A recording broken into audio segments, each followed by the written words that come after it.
So hello guys, so another unboxing video tayo by yours truly and by Jotel's Toy Collectibles. So ang i-unbox natin for today's video ay Pop Sock Zoro. So pangalawang sock ko to. Ang pinakaunang na-unbox ko na Pop Sock ay yung Sanji. So excited na ako kasi grabe ang ganda ng mga Pop Sock, grabe ang details. So may ligas ako sa mga nakaupo kaya gusto ko yung mga ganito. So hindi ko na patagalin, unbox na natin. Let's go!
Yun, so hello guys, so tapos ko na yan back. So hindi ko inaasahan MISB condition pala yung Pop Sock natin.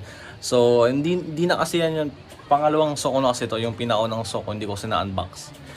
Yun BIB yun. Ito ay MISB, so yan, swerte tayo, nakapag-unbox tayo ng MISB condition. So yan, grabe solid talaga ng mga Pop Sock. Yan. Ang upuan lang ni Zoro yung ganun lang.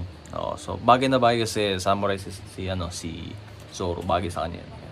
So, hindi ko na patagalin, papakita ko kung gaano kaganda itong Pop Sock Zoro na to. So, let's go, let's go.